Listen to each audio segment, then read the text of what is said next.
I'm Katie Sewell, and this is A Bittersweet Moment with Tiffany Parks.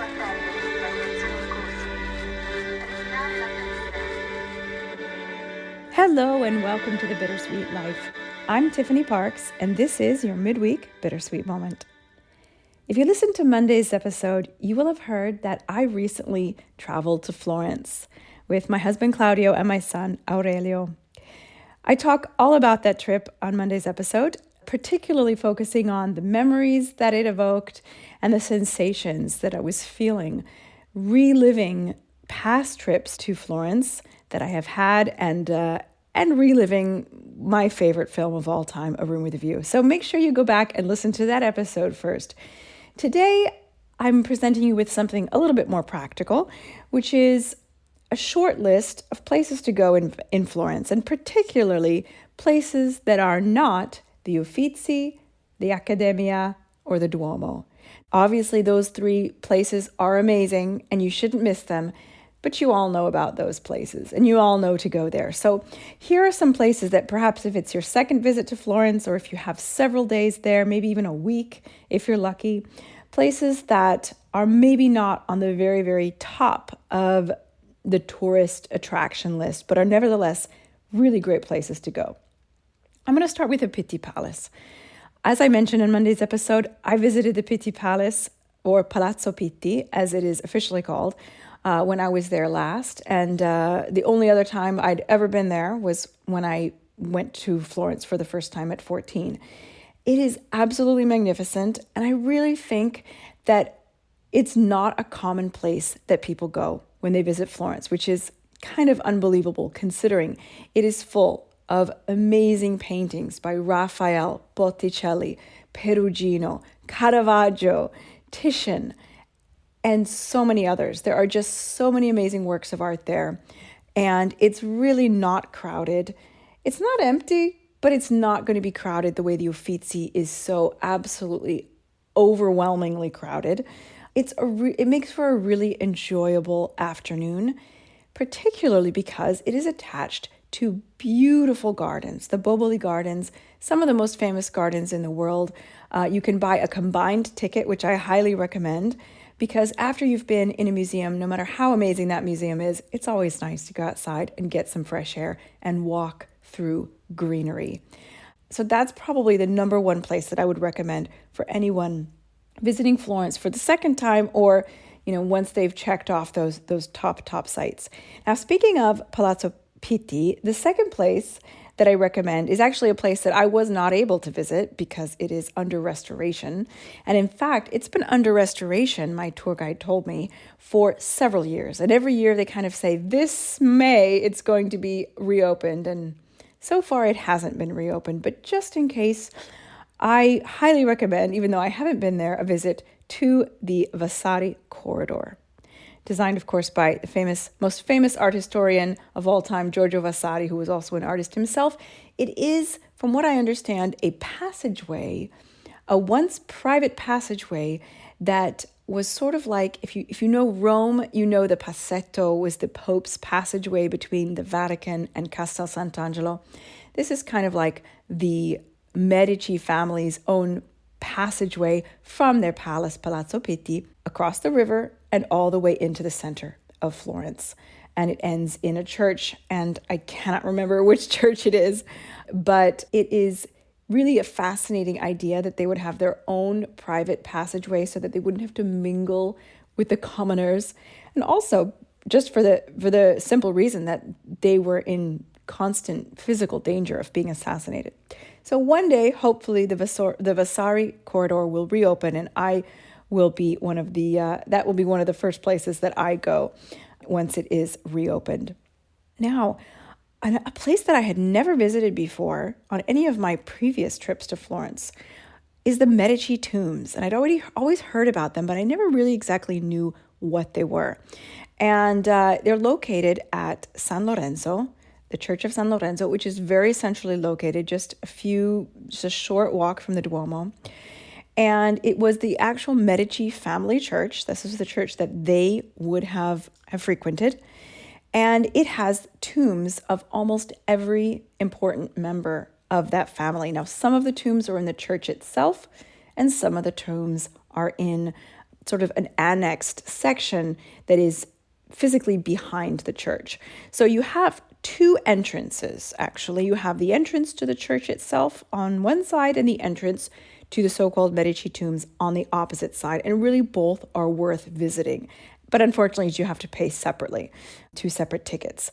Now, as far as the actual Medici tombs, which you enter from the back, it's a little bit confusing. And in fact, when we walked in, I'd heard so much about them. I'd heard that they were absolutely spectacular.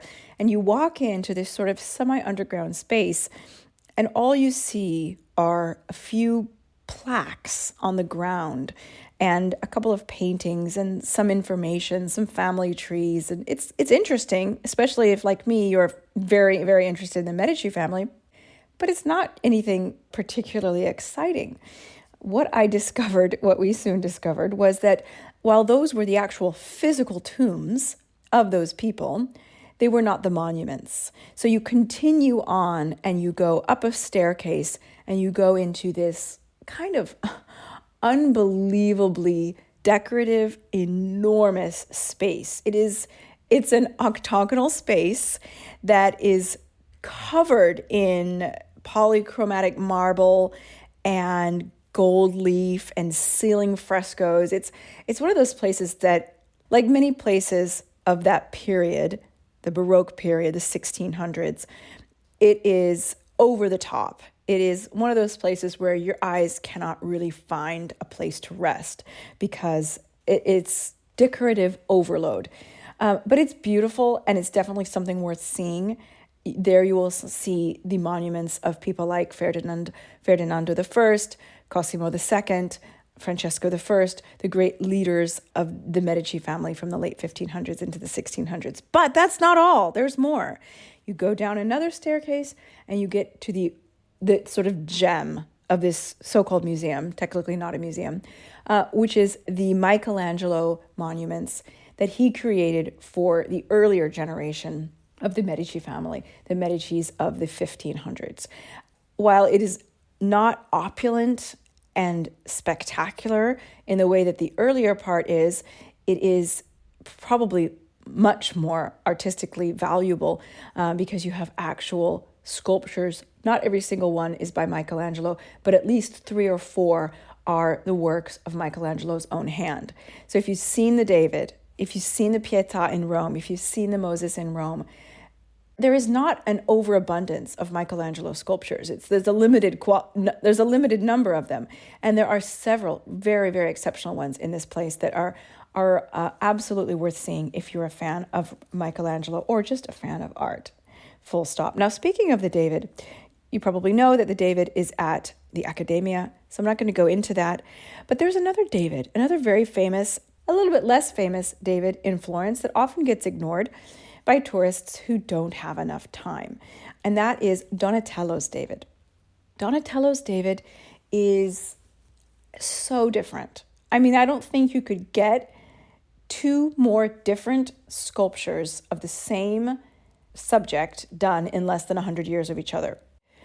Michelangelo's David, of course, is done in the first decade of the 1500s. Donatello's David was done, as far as art historians have been able to conclude, probably in the 1440s, although that's not known for a fact. It is in bronze. It is located in the Bargello Museum, which has several different locations. So you have to look up the exact location of it. But it is really unusual because, first of all, it is famous for being the very first freestanding human sculpture since antiquity, which is kind of incredible if you think about it. And it is also the first unsupported freestanding sculpture cast in bronze during the Renaissance, the very first one. So just for those 2 reasons alone, I think it's worth visiting that museum to see. And it's also, just like I said, a very different interpretation of David, of who he was. Michelangelo's David is this incredibly muscular, manly work, whereas Donatello's David is really looks like an adolescent boy who has not fully reached puberty yet. It's very effeminate, it's very graceful and very delicate. And of course, it's cast in bronze, so it has a completely different look. There's also a little bit of controversy behind it, so it's interesting for that reason.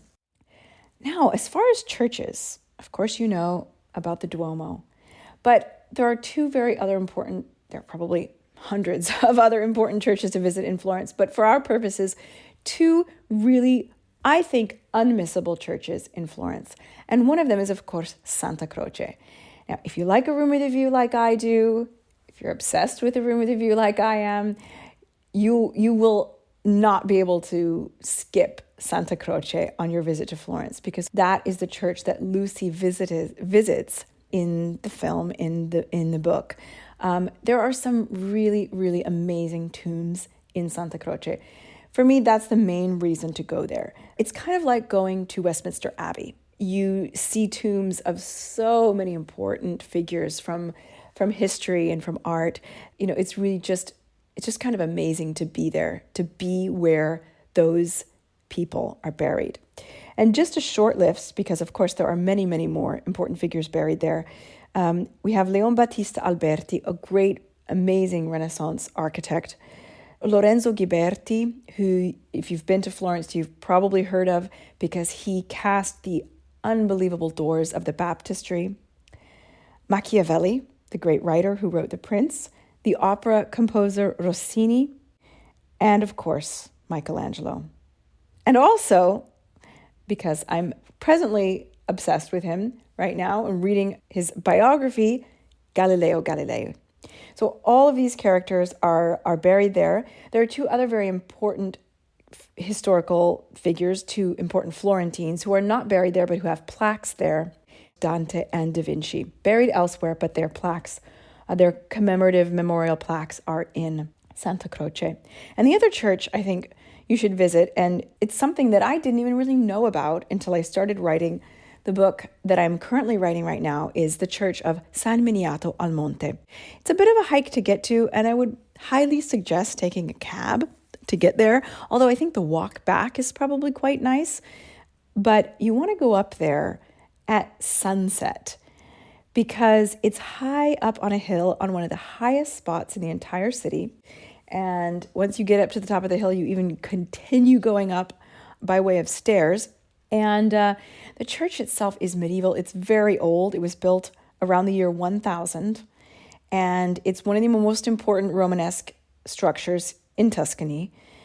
It's full of, the floor is just covered in tombs. You're just walking over people's tombs, which I just find to be so eerie and evocative.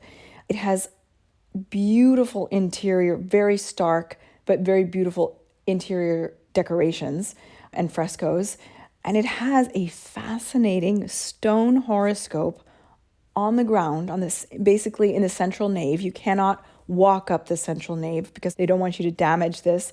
But it is really, really interesting. It was made around the year 1200, and there are some really amazing things that it does that they didn't discover until the past century. For example, on the summer solstice, a ray of light comes through one of the windows and lights up the sign of Cancer on this horoscope. So really fascinating stuff. And of course, from the outside, you just have this beautiful view at sunset of the entire city spread before you, sparkling. It's really, I would say, top 5 of the things to do and see in Florence. And lastly, the Galileo Museum. To continue my obsession with Galileo, you will find 2 of Galileo's telescopes there, his original telescopes, some of the lenses that he cut with his very own hands, some of his books, facsimile copies, unfortunately, but dating to his time. So they're not written out in his hand, of course, but they are contemporary to him. And even his middle finger. Now, the story of how and why Galileo's middle finger was cut off and put in this museum, I have not yet discovered, but I am going to figure that out one day. And there are all sorts of other things in there, many different instruments, everything you can imagine. It's not just a Galileo museum, it's a history of science museum. So there are astrolabes and sectors and all sorts of just fascinating objects that were used by the early scientists of history. That is a great stop if you have the time. And they also organize laboratories for kids, workshops for kids to participate in. So I think it's a really fun way to get your kids interested in science and the history of science. I hope you've enjoyed this look at 7 maybe less well-known things to see and do in Florence. And if you're planning a trip to Florence, please get in touch with us because I have a couple of wonderful guides in Florence, history guides, history and art guides, as well as food tour guides. And so if you are interested in taking a tour with one of these people, I would be more than happy to help you set up a tour with one of them. So get in touch if you're on your way to Florence. Also, I will be putting out our next newsletter in the following weeks. I know it's been a long time since you've received one of our newsletters.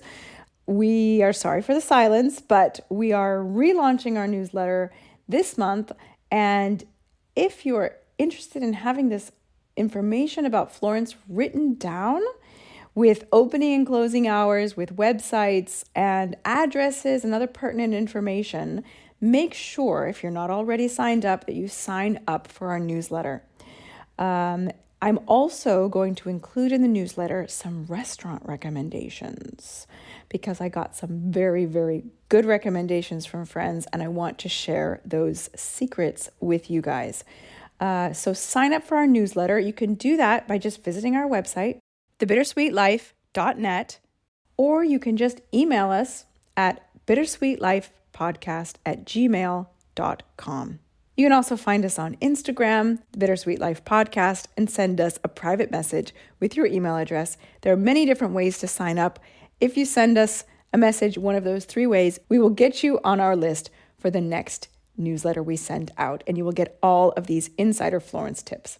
Thanks so much for listening. Join us again. Bye.